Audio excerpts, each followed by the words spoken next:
નમસ્કાર, આપ જોઈ રહ્યા છો KTV ન્યૂઝ ગુજરાતી. હું છું આપની સાથે નિષ્ઠા. આમ તો અલગ અલગ વ્યક્તિઓ સાથેની મુલાકાત જોતા જ હોય છે, પરંતુ આજે એવા વ્યક્તિની મુલાકાત જેમનું નામ જ ખૂબ જ ઊંચું દેખાઈ રહ્યું છે અને ગુજરાતનું ગૌરવ પણ છે, એટલા માટે કે તેમણે અચીવમેન્ટ ખૂબ જ પ્રાપ્ત કર્યા છે. તેના આધીન આજે તેમની સાથે ચર્ચા કરવાની છે. જી હા, તેમનું નામ આપને જણાવી દઉં. પ્રકાશભાઈ સોની નામ છે તેમનું. તેમણે સોલર પ્લાન્ટની અંદર ઝંપલાવ્યું છે. તેમની કંપની ખૂબ જ અત્યારે આગળ ધપતી દેખાઈ રહી છે. તેમનું વિઝન પણ ખૂબ જ આગળ દેખાઈ રહ્યું છે. તો હંમેશા કહે છે કે બીજાના માટે સતર્ક રહીએ, બીજાના માટે હંમેશા એવું જ વિચારવું જોઈએ કે કામ કરતા રહીએ. આ બધા તેમના મુખ્ય પાસાઓ દેખાઈ રહ્યા છે તેમના વ્યક્તિત્વમાં. આવું તે વ્યક્તિ સાથે ચર્ચા કરીએ, કારણ કે તેઓ શું વિચારે છે એ. प्रकाश भाई, आपकी कंपनी का स्टार्टिंग पॉइंट कब था? कंपनी तो मैंने बाद में स्टार्ट की थी, करीबन 2009 में मैंने रजिस्टर्ड किया था. 2015 से मैं चालू कर पाया. 2015 से मैंने शुरुआत की थी जी. फिर आपने क्या सोचा था कि इस कंपनी में क्या करना चाहिए? What is the first thinking for your company? देखिए, मेरा विजन बहुत ही क्लियर रहा है. मेरी जीवन की शुरुआत 1995 में जब मैंने बीटेक किया था, उसके बाद मैंने शुरुआत की थी. स्टार्टिंग में मैं क्लास 1 ऑफिसर था गवर्नमेंट में. फिर मैंने सोचा कि सपने पूरे करने हैं, कुछ प्राइवेट सेक्टर में जाके अपना कुछ काम करना है, तो मैंने प्राइवेट सेक्टर से स्टार्ट किया.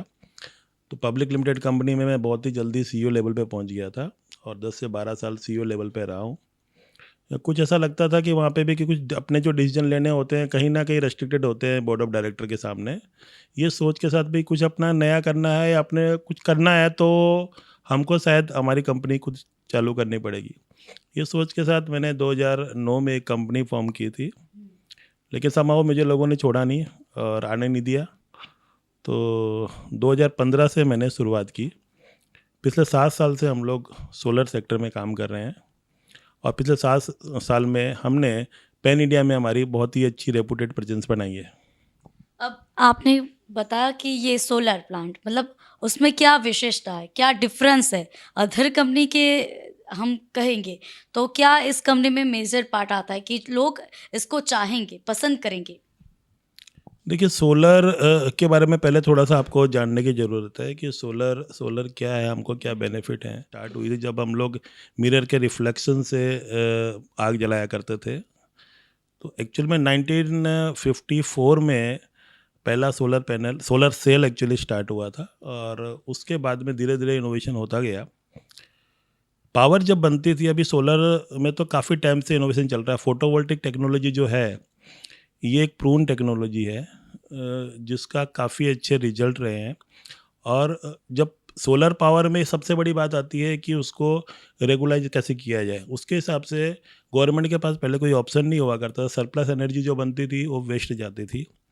2015 में नेट मीटरिंग रेगुलेशन आया और नेट मीटरिंग रेगुलेशन आने के बाद में जो सरप्लस एनर्जी को रिकॉर्ड करने का सिस्टम स्टार्ट हुआ नेट मीटरिंग के थ्रू. तो 2015 में जब हम बिजनेस में आए थे, आते ही हम लोग 66 kV के हमको लाइसेंस होल्डर, गुजरात के हम 66 kV के इलेक्ट्रिकल कॉन्ट्रैक्टर हैं. और हमने जैसे ही यहाँ पे आए हम लोग, तो हमको सोलर में एंट्री करने का चांस मिला और हमने स्टार्टिंग से सोलर में. तो सोलर में भी क्या है, हमारे ग्रिड की जो सिस्टम, जो इंफ्रास्ट्रक्चर बना हुआ है, उसमें भी बहुत सारे इश्यूज रहे हैं पास्ट में. तो उनमें भी हमने काफ़ी चीज़ें स्टडी की. जैसे सोसाइटी के अंदर आप जाओगे तो एक सोसाइटी में सभी जगह पे अलग अलग घर के अंदर जंक्शन लोड कितना कितना डिफाइन किया हुआ है. उस समय जब स्टार्टिंग में जब पॉलिसी थी तो 50% कैप था. 50% से ऊपर आप सोलर नहीं लगा सकते हो. तो वो कैप को देखते हुए हमने, जब किसी के घर पे सपोज करो 10 किलोवाट का सिस्टम है तो वो 5 किलोवाट का ही सोलर लगा सकता है. अब 5 किलोवाट में इन्वर्टर मिलते थे, वो सिंगल फेज मिलते थे. लेकिन हमारा टेक्निकल बैकग्राउंड आज वर्षों का जुड़ा हुआ है कि एक सिंगल फेज पे अगर पूरी सोसाइटी को लोडेड किया जाए तो आगे जाके ट्रिपिंग की इश्यूज हो जाते हैं. तो मैंने उसको चेंज किया, 1 किलोवाट के सिस्टम को 3 फेज बनाया और उसके बाद मैंने काम स्टार्ट किया. हमारे स्टार्टिंग के जो 100 प्रोजेक्ट थे पहली साल के, वो मैंने सभी माइक्रो इन्वर्टर के साथ लगाए हैं. और कोशिश की है अच्छी से चीज़ देने की। मैंने 3 पैनल से 1 किलोवाट का सिस्टम डिज़ाइन किया। उस समय मोनो की पैनल बहुत कम यूज़ होती थी। मैंने मोनो की पैनल लेके आया और 3 पैनल से 1 किलोवाट का सिस्टम डिज़ाइन किया और उससे मैंने 1 किलोवाट को 3 फेज़ कर दिया, सभी को एक-एक फेज़ में डाल दिया। तो वो एक स्टार्टिंग था सोलर की इंडस्ट्री के अंदर। आज हम काफ़ी अच्छा काम कर रहे हैं, हर एक सेक्टर में हम लोग अच्छा काम कर रहे हैं। हम लोग इसमें ऑन ग्रिड में, ऑफ ग्रिड में, हाइब्रिड में सभी जगह पे काम कर रहे हैं। तो नेक्स्ट क्वेश्चन ये आएगा, क्योंकि जैसे इस प्रोडक्ट में कुछ काफ़ी सारा डिफरेंस लगता है, तो फिर कैसे लगवा सकते हैं लोग घर पे ये प्रोडक्ट को, वो भी बताइए। देखिए, प्रोडक्ट को कैसे लगवा सकते हैं, बहुत ही ईजी है। आपको हमारी कंपनी से कांटेक्ट करना है, बाकी का सारा हम चैनलाइज करते हैं। ये वन स्टॉप सॉल्यूशन है। सिर्फ एक बार आप साई कैपटेक में कॉल करिए, हमारे ऑफिसर, हमारे इंजीनियर, हमारे स्टाफ आपको सब कुछ गाइड कर देगा। वो लोग पर्सनली आपके पास जाएंगे, साइट विजिट करेंगे, आपके यहाँ पे आपको पूरा गाइड करेंगे कितनी आपकी एनर्जी की रिक्वायरमेंट है और आपको कितने किलोवाट का सिस्टम चाहिए। उसके हिसाब से पूरा डिटेल आपका साइट विजिट, आपका साइड एनालिसिस, सब डिज़ाइन आपको देते हैं, आपसे डिस्कस करते हैं 1 to 1 और आपकी प्राइस फाइनल करके आपके यहाँ पे सिस्टम लगाते हैं। पूरा कंप्लीटली मीटर तक हमारा काम होता है। उसके बाद 5 साल हम फ्री मेंटेनेंस भी आपको देते हैं। कोई भी तरह की प्रॉब्लम हो तो हम लोग बैठे हैं। तो उसमें क्या क्या चेक करना होता है? बेसिकली कस्टमर को हम लोग पूरा गाइडलाइन देते हैं कि आपको कितने टाइम पे और किस समय पे आपको पैनल क्लीनिंग करने हैं। बाकी हमारा रूटीन चेकअप रहता है, साल में हम लोग 4 बार रूटीन चेकअप के लिए जाते हैं। कोई भी दिक्कत होती है, कोई भी परेशानी होती है, कुछ प्रॉब्लम होती है तो हम जाके चेक करते हैं। अभी हम लोग एक मैकेनिज्म बना रहे हैं कि पेन इंडिया के अंदर हम लोग 24 आवर सर्विस किस तरह से प्रोवाइड कर सकते हैं, उसका हम एक पूरा रोड मैप तैयार कर रहे हैं अभी। तो इस प्रोडक्ट की प्राइस क्या है? प्रोडक्ट की प्राइस बेसिकली डिपेंड्स करती है, क्योंकि भारत सरकार एक बेंचमार्क कोस्ट डिसाइड करता है सभी जगह से डाटा लेके।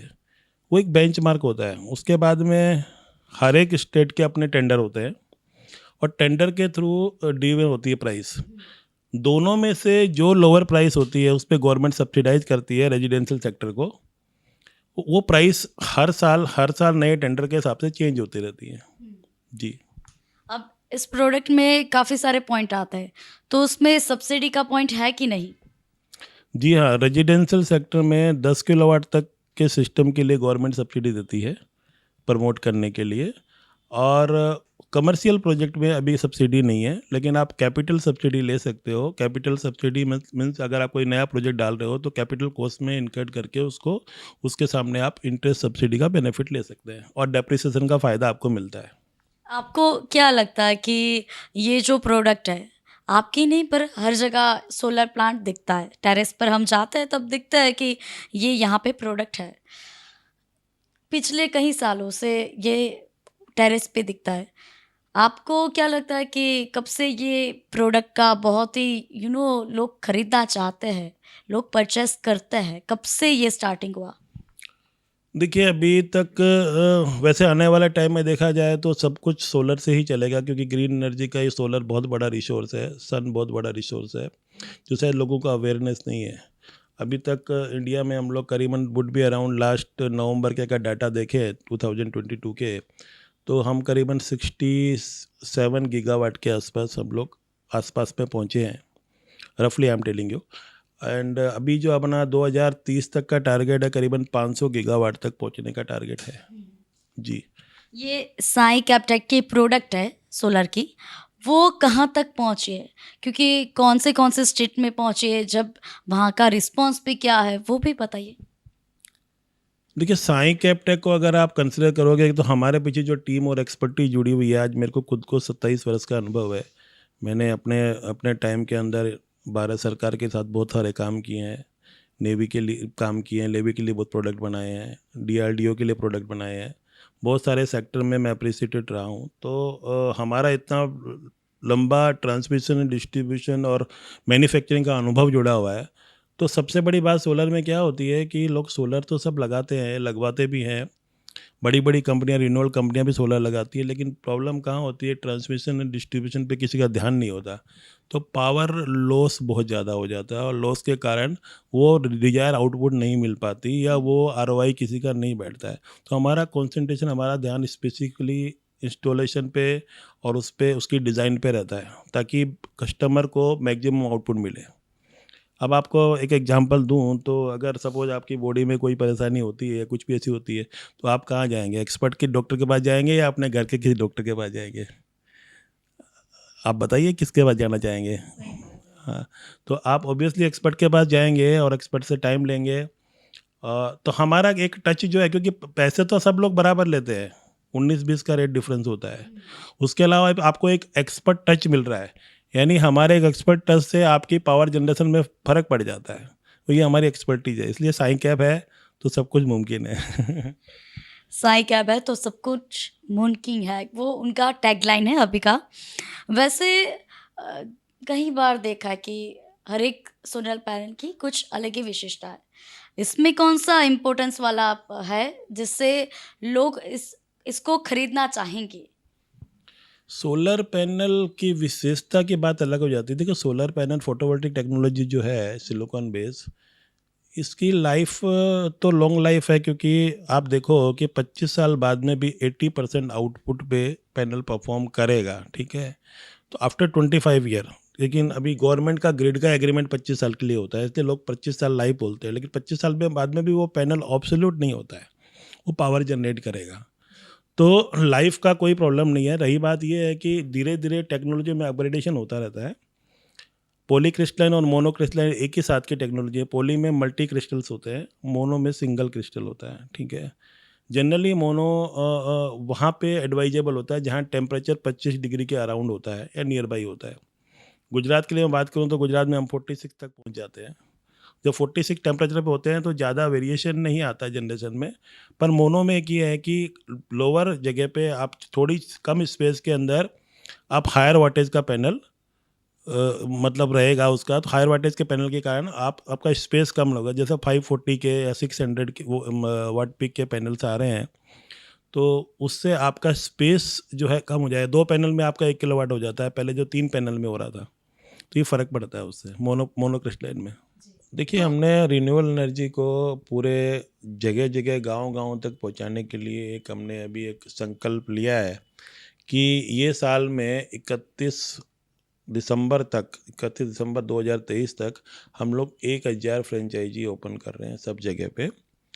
तो ये सब लोगों को एक एक रोजगार मिल रहा है और साथ में ग्रीन एनर्जी, यानी दोनों दोनों काम एक ही साथ हो रहे हैं। तो ये हमने मुहिम बनाई है। हर जगह पे हम लोग, हमारे जगह जगह पे हमारे ऑफिसर्स, हमारा स्टाफ जाता है जो लोगों को ग्रीन एनर्जी के लिए ये बताता है और उनको मोटिवेट करता है कि आप इसके अंदर आइए और आगे बढ़ाइए। तो फ्रेंचाइजी का मॉडल हमने इस तरह से डिज़ाइन किया है जिसमें काफ़ी अच्छी अर्निंग भी उनको मिलेगी जो भी काम करेंगे। और सबसे बड़ा मकसद और उद्देश्य कंपनी का और हमारा ये है कि हर जगह पे ग्रीन एनर्जी जाए, हर लोग सन एनर्जी का, सूर्य की ऊर्जा का फ़ायदा ले। ये हमारा बेसिक कंसेप्ट है। तो ये सोलर पावर कहाँ तक पहुँचा है? सोलर पावर, जैसे मैंने बताया है कि सरकार का एक सोच है कि हम लोग भारत में 2030 तक लगभग 500 गीगावाट तक पहुंचेंगे। तो वो टारगेट बहुत ही प्रिसाइजली है एंड बहुत इजीली अचीव हो जाएगा। क्योंकि गवर्नमेंट इसके लिए पॉलिसी में काफ़ी लिबरलाइजेशन किया है, उन्होंने काफ़ी सपोर्ट दे रही है। रेजिडेंसी सेक्टर में कंटिन्यू सब्सिडी का बेनिफिट दे रही है और बाकी सब भी बहुत सारी जगह बड़े प्रोजेक्ट्स के लिए गवर्नमेंट लैंड की फैसिलिटी दे रही है, लैंड प्रोवाइड कर रही है। तो नई नई स्कीम्स लेके आ रही है, जैसे अभी कुसुम योजना है। कुसुम योजना में फार्मर्स वगैरह को बेनिफिट दिया जा रहा है, सब्सिडाइज किया जा रहा है। तो ये बहुत सारी चीज़ें हैं जो गवर्नमेंट लेके आ रही है, जो बेनिफिट लेके आ रही है। कहाँ कहाँ बेनिफिट मिलता है जो गवर्नमेंट देती है? बेनिफिट आपको सबसे पहले जो भी आप प्रोजेक्ट डालते हो, प्रोजेक्ट के लिए आपको बेनिफिट मिलता है। जैसे आप फॉर एग्जांपल रेजिडेंस की बात करें तो 1 से 10 किलोवाट तक के जो सिस्टम है उसमें आपको सब्सिडी है। 1 से 3 किलोवाट में 40% सब्सिडी और 3 से लेकर 10 किलोवाट में आपको 20% सब्सिडी मतलब भारत सरकार भी मतलब भारत सरकार का ही ये स्कीम है जो हर एक स्टेट वाइज ये मोटिवेशन के थ्रू चलता है। तो प्रकाश भाई, जो मध्यम वर्ग होता है उनको ये सोलर पावर खरीदना है तो वो कैसे खरीदेंगे? इसमें मध्यम वर्ग या कोई भी वर्ग हो, ऐसा नहीं है कि मध्यम वर्ग को, हाँ, पर सब्सिडाइज, जैसे 1 से 10 किलोवाट का सिस्टम गवर्नमेंट ने सब्सिडाइज किया हुआ है। मोस्टली मध्यम वर्ग के लोग 1 से 10 किलोवाट में ही जाते हैं, और 1 से 10 किलोवाट को यही देखते हुए गवर्नमेंट ने सब्सिडाइज किया हुआ। 10 किलोवाट से ऊपर के सिस्टम सब्सिडी में नहीं आते हैं, पर 1 से 10 किलोवाट तक की सब्सिडी सबको मिलती है। प्रकाश भाई, आपने बहुत सारे अचीवमेंट पाए, बहुत सारी जगह आप गए भी हुए हैं, तो आप उसके बारे में बताइए क्योंकि लोग वो भी जानना चाहेंगे, पर्सनली चाहेंगे। देखिए, अचीवमेंट में तो जब जॉब में थे तो काफ़ी काम किए हुए हैं, बट जब अपनी इस कंपनी में साई कैपटेक जब हमने चालू किया, जैसे मैंने बताया कि इनिशियली हमने 1 किलोवाट के सिस्टम को 3 फेज किया, एक नया कंसेप्ट दिया।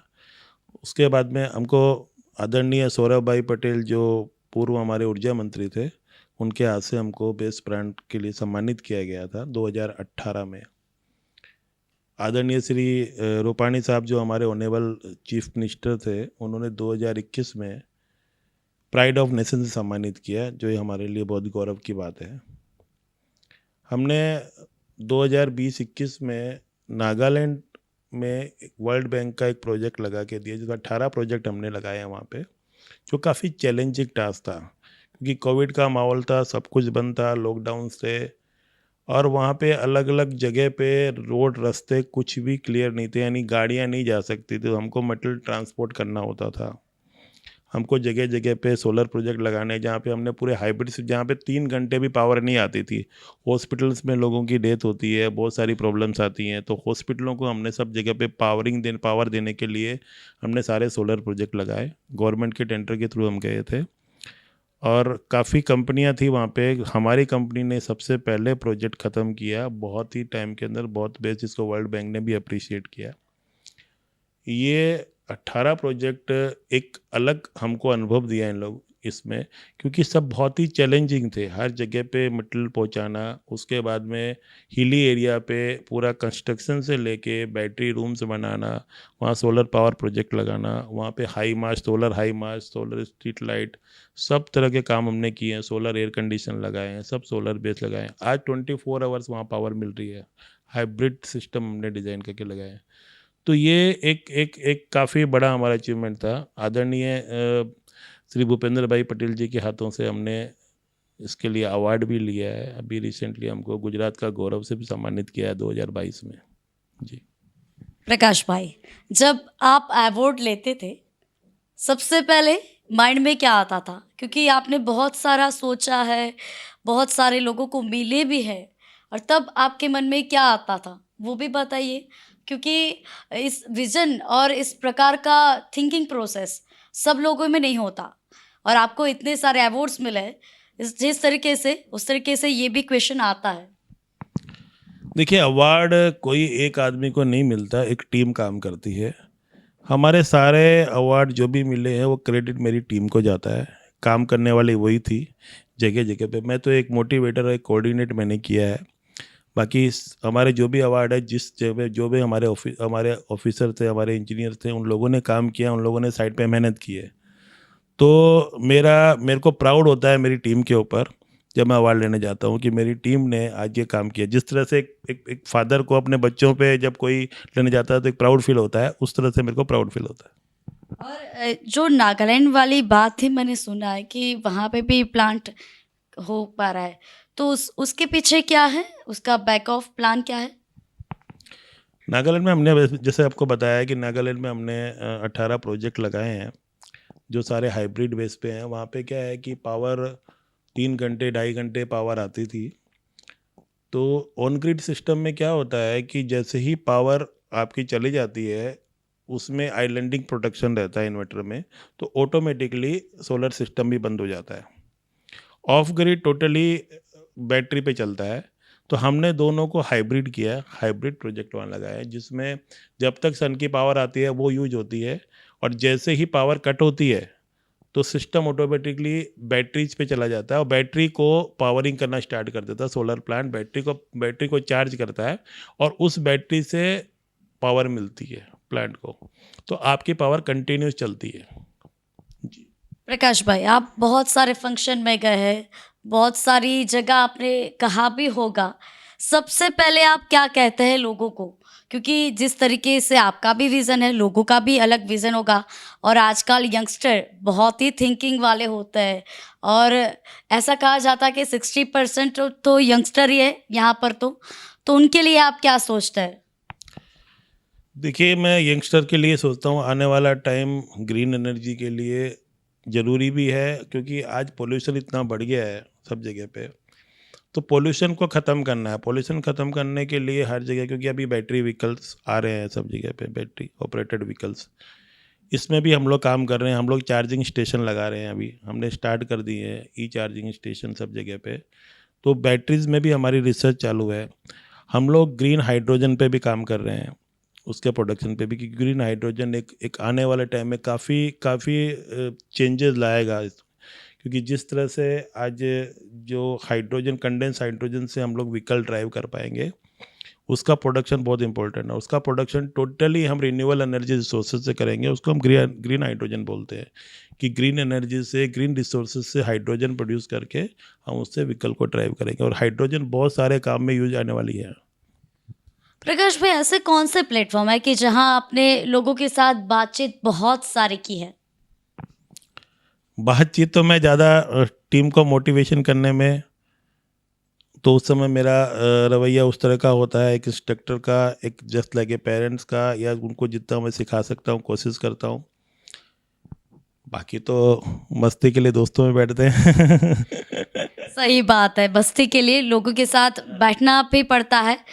आपका जो काम करने का तरीका है वो सबसे डिफरेंस है, क्योंकि यहाँ पे आके हमने लोगों के साथ बात की तो उनसे पता चलता है। आप लोगों को क्या मैसेज देना चाहेंगे कि वर्क लाइफ में कैसे कनेक्ट रहना चाहिए? जिंदगी में जो काम आपने परफेक्शन से किया है वो मायने रखता है। अभी सोलर सेक्टर में गुजरात में काफ़ी नई नई कंपनियां आ गई हैं, लेकिन मैंने देखा है कि बहुत सारी जगह पे परफेक्शन को साइडलाइन कर दिया जाता है। बहुत सारी स्पेसिफिकेशन में भी प्रॉब्लम है। इवन जो गवर्नमेंट की स्पेसिफिकेशन है उनमें भी टेक्निकलिटी पूरा इन डीप नहीं है। तो वो क्लियरिटी की ज़रूरत है, क्योंकि ये एक आपके लाइफ के साथ कंटिन्यूस जुड़ता है। सोलर पावर प्लांट जो भी है आप लगाते हो, तो वो लॉन्ग लाइफ के लिए जुड़ता है। परफेक्शन से काम करेंगे तो एनर्जी लॉस नहीं होगा, एक्सीडेंट के चांस नहीं होंगे। तो परफेक्शन बहुत जरूरी है। तो जो भी लोग अभी नए नए आ रहे हैं इस कंपनी में, उनको मैं इतना ही बोलूँगा कि वो उसकी डीप स्टडी करें, उसकी बेसिक समझें और हर एक आदमी को प्रॉपर इंस्टॉलेशन करें। कॉस्ट के सामने उसका कंपैरिजन नहीं करें। कॉस्ट जो लगती है वो लगती है, उसमें क्वालिटी के साथ कंप्रोमाइज नहीं करें। प्रकाश भाई, आप लोगों को क्या मैसेज देना चाहेंगे? मैसेज यही है मेरा कि ग्रीन एनर्जी आप अडोप्ट करिए हर घर में, हर जगह पे। ब्रीथिंग एनवायरनमेंट, जो खुले में सांस ले सके उस तरह का एनवायरनमेंट पैदा करना है, ताकि आने वाली पीढ़ियां जो हैं, क्योंकि आज के हिसाब से देखा जाए तो बहुत प्रॉब्लम आने वाली है अगर यही पोल्यूशन का माहौल है। तो हमको ग्रीन कंसेप्ट सब जगह पे लाने होंगे और सब कुछ चीज़ें हमको धीरे धीरे ऑटोमेटिकली बदलती जाएंगी। तो हमारे जो आने वाली पीढ़ियां हैं वो खुले में प्रॉपरली ब्रेथ कर पाएंगी। वही मेरा मैसेज है। जी, thank you so much Prakashbhai और बहुत ધન્યવાદ। તો પ્રકાશભાઈએ ઘણી બધી વાતો કહી, તેમણે બિઝનેસમાં કઈ રીતે આગળ વધવું તે પણ જણાવ્યું છે। અને ગુજરાતમાં હંમેશા એવું કહેવાય છે કે ગુજરાતીઓ વિચારે છે બિઝનેસમેનની દ્રષ્ટિએ। આ એવા વ્યક્તિ કે ખમીર વણતા ગુજરાતી કહેવાય છે અને આના જ કારણે કહેવાય છે ગુજરાતનું ભવિષ્ય ખૂબ જ ઉજળું છે। આ એવા વ્યક્તિની સાથે મુલાકાત કરવામાં આવી આજે કે જેઓ હંમેશા ગ્રીન એનર્જી પર ફોકસ કરે છે, કારણ કે સૌથી મોટી ઉર્જા એટલે કે સૂર્ય હંમેશા આપની સમક્ષ જોવા મળતો હોય છે અને તેનો જ ઉપયોગ કરવા માટે પ્રાધાન્ય આપી રહ્યા છે અને લોકોને હંમેશા શીખ આપે છે કે પ્રકૃતિને બચાવવા માટે હંમેશા આની પર ફોકસ કરવાની જરૂર છે। અત્યારે મને રજા આપશો। આપ જોતા રહો KTV ન્યૂઝ ગુજરાતી, સમસ્યા તમારી, ખબર અમારી। નમસ્કાર।